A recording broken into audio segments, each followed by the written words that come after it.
বোনেরা কেমন আছেন? আল্লাহর রহমতে ভালো আছেন। আমিও আপনাদের বোন আলহামদুলিল্লাহ ভালো আছি। তো এই যে আমার মার বাড়িতে আসছি। তা আমার মার বাড়িতে আসলে তো রান্না বাড়ি করে খেতে হয়। আমার মা বুড়া মানুষ পারে না। তা আমি সব কিছু জোগাড় ঢাকার থেকে একটু কুরবানির মাংস আনছিলাম আম্মুর জন্য। তা আম্মু তো খাইতে পারে না, তারপরেও রান্না করলাম, আমরাও খাবো। আর মার জন্য ওই যে পাট শাক ভাজি করব। একটু কলিজার আনছিলাম ঢাকার থেকে। তা আমি তো বাড়িতে আসছি, এই কি যে আমার বোনটার আমি আসছি, আমার বোনের ছেলেটা।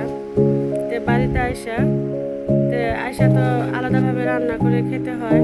আমার মা তো বুড়া মানুষ পারে না, তাই আমি রান্না করতেছি। আমার বড় বোনটা তো ওকে রান্না করে দেওয়া যাবে না, ও মাল্লার কিছু রাঁধতে পারে না। তো এই যে আমি রান্না বসাই দিলাম, মার জন্য পাট শাক ভাজি করলাম। তো গরুর মাংস আনছিলাম ঢাকা থেকে, কুরবানির গরুর মাংস। তো মা তো গরুর মাংস খেতে পারে না, তো একটু কলিজাটা পছন্দ করে, এই জন্য কলিজা আনছি। তো আজকে কলিজা রান্না করি নাই। আম্মু বলতেছে পরে রান্না করো, যেদিন ঢাকা চলে যাবে রান্না করে দিয়ে যাবো, আমি একটু একটু করে খাবো। আর এই যে পাট শাক ভাজি করে আমি এগুলো দিয়ে একটু ঝোল দিয়ে খাবো। তো এই যে রান্না শুরু করলাম, আজকে লার্কির চুলায় রান্নবো। তো আমরা তো গ্যাসের চুলায় খাই অন্যরকম, তো লার্কির চুলা তো আবার আরেক রকম, অনেক স্বাদ লাগে। তা আমি দেশের স্টাইলে আমার আম্মু দেখায় দিল, আমি রান্নাম সব কিছু বেটে। আর মরিচটা একটু খোলা, মরিচটা অনেক দিনের আমি কিনে দিয়ে গেছিলাম, এই ভাঙ্গায় দিয়ে গেছিলাম। তো মরিচটা একটু খোলা খোলা হয়েছে। তা আম্মু তো বুড়া মানুষ এত কিছু পারে না, আমি আসছি এখন সব কিছু একটু ঠিক করে আবার দিয়ে যাব।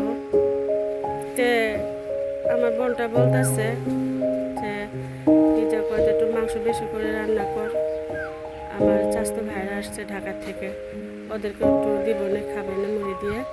তো এই যে পাট শাক ভাজি করলাম, ভাজি করব। আর এই যে মেখে চুকে, এটা আমি একটু মেখে চুকে রেখে দিব। তা আমি ভাত বসাই দিছে, তারপর একটু মিষ্টি আলুও সিদ্ধ করছি। তো এই মাংসটাই আমি দেখাইলাম। আর পাট শাকটা ভাজি করবো আমি অফ ক্যামেরায়। মা আমার আম্মু অনেক লার্কি, এই যে ভুট্টার লার্কি দিছে শুকাইতে। তো এই লার্কিগুলো আমরা একটু কাজ করবো, এই জন্য একটু বেশি করে রান্না করে নিতেছি, যে ওদিক দিয়ে লার্কিগুলো আনতে হবে এর থেকে, ক্ষেতের থেকে। তো এই জন্য এই যে আমি এখন মেখে চুকে রেখে দিলাম।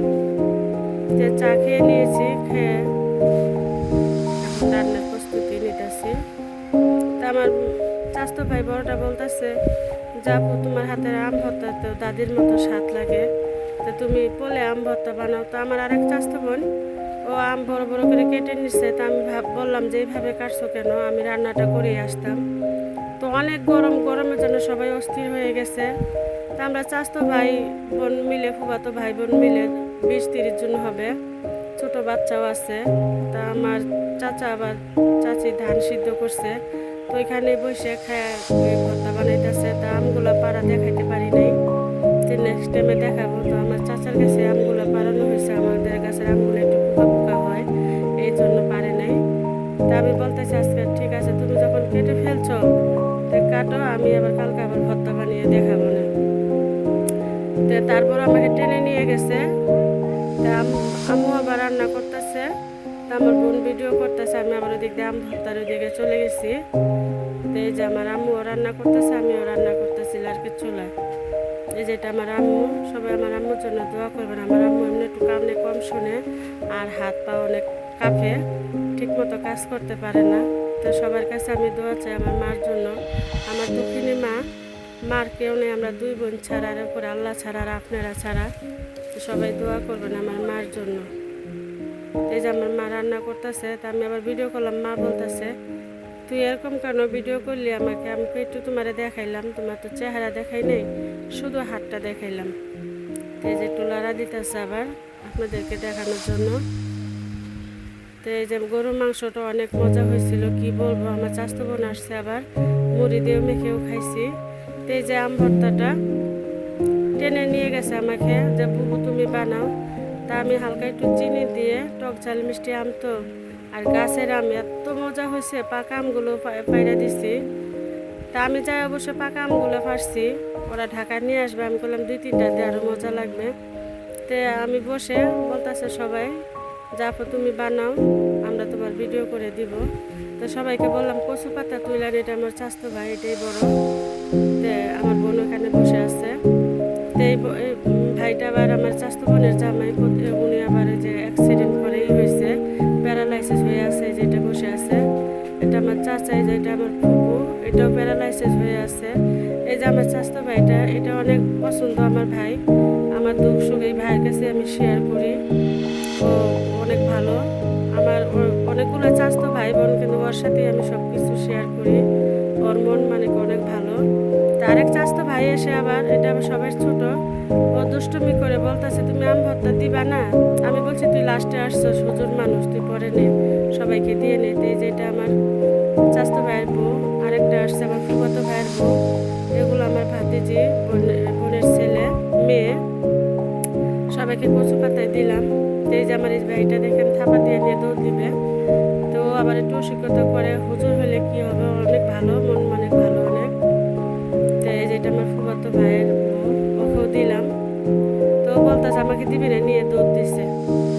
তো আমি বললাম আবার আসিস, অল্প একটু নিয়েই দৌড় দিছে থাপা দিয়ে। তো এখানে আবার পাশে লেচুর গাছ, একটু লেচুর গাছগুলো তুললাম। আমি বললাম একটু লেচুর গাছগুলো তুলে নাও, এখনও তো লেচুর ভিডিও দিই নেই আমি। তো লেচুগুলো ভালো মতো পাকে নাই, আর একটু পাকবে, মানে একটু টক টক লাগে, একটু চামড়াটা লাল হয়েছে, ভিতরে একটু আছে। তার মানে 5-6 দিনের ভিতরে পেকে যাবে। তো একটু লেচুর গাছগুলো আপনাদের সাথে একটু শেয়ার করলাম। এই যে লেচুর গাছ, অনেক লেচু হয়েছে আলহামদুলিল্লাহ, কিন্তু দুঃখের বিষয় এগুলো সব আমার ভাইয়ের। আমার মার খালি একটা গাছ দিছে আমাদের জন্য, এই যে এই গাছটাই আমাদের। তো সামনে বছর আল্লাহ দিলে, আল্লাহ যদি বাঁচিয়ে রাখে, আমরা নিজেরাই করবো। এই যে লিচুর গাছ, এই পুকুরটাও আমাদের, আমার মার ভাগে পড়ছে পুকুরটা। তো এই কাঁঠালের গাছটা আবার আমার ভাইয়ের ভাগে পড়ছে, এটা আমরাই লাগাইছিলাম। যে জানেন ভাই বোন তো সব এক থাকে না, এক একজন এক এক রকম হয়। কিন্তু আমার ভাইটা ভালো ছিল, আমার ভাইটা আর কুলাইতে পারতেছে না, এই জন্য এরকম হয়ে গেছে। তা আমার ভাইয়ের জন্য আমরা দোয়া করি, সবসময় ভাইয়ের জন্য দোয়া থাকবে। আমাদের ছোট ভাই, অনেক আদরের ভাই। তে থাক, এই যে লিচুগুলা, তা আমার মাকে নিয়ে আমরা আলাদা আমার মারকে একটা কুড়ের ঘর করে দিছি, আপনারা সবাই জানেন। তা আমার মার জন্য দোয়া করবেন, আমার মা এই ঘরে থেকে যেন মারা যেতে পারে। এই মাটির দেহ মাটি খাবে, মাটির ঘরেই থাকতে হবে, এই বাঁশের বেড়াই দিবে, বাঁশের বেড়াই সাথে যাবে, আর কিছু যাবে না, জায়গা সম্পদ কিছুই যাবে না সাথে। তো যাই হোক, যা কিছু বললাম ক্ষমা দৃষ্টিকে দেখবেন, আপনাদের বোন হয়ে আমি। আমার মার জন্য দোয়া করবেন, আমার মা যেন সুখে থাকতে পারে, ভালো থাকতে পারে। তো ভিডিওটা বেশি বড় করি না, দেশে আসছি কী করবো না করবো আপনাদের কাছে শেয়ার করবো। আপনারাই আমার এখন করোনা আত্মীয়। তে মার কথা বলে ইমোশন হয়ে যায়, কি থাকে কি বলি মাফ করবেন। তা আপনাদেরকে যে একটু দেখাইলাম, এই যে কাঁঠালের গাছটা, এটা আমার মার হাতের কাঁঠালের গাছ, দুঃখের বিষয় কি বলবো। তো ভিডিওটা আজকে এই পর্যন্তই। আপনারা সবাই ভালো থাকবেন, কার কার মা আছে বৃদ্ধ মা দেখবেন, তারকে আদর করবেন, বুকে টেনে নেবেন। ওরা তো পোলাপানের মতো হয়ে যায়, তা আমরা তো সবই বুঝি, এখন বুঝলে কি হবে, আর কিছু করার নাই। তা আমার মাকে নিয়ে দোয়া করবেন সবাই, আমরা যেন সুখে থাকতে পারি। তো আজকে ভিডিওটা এই পর্যন্ত। আসসালামু আলাইকুম।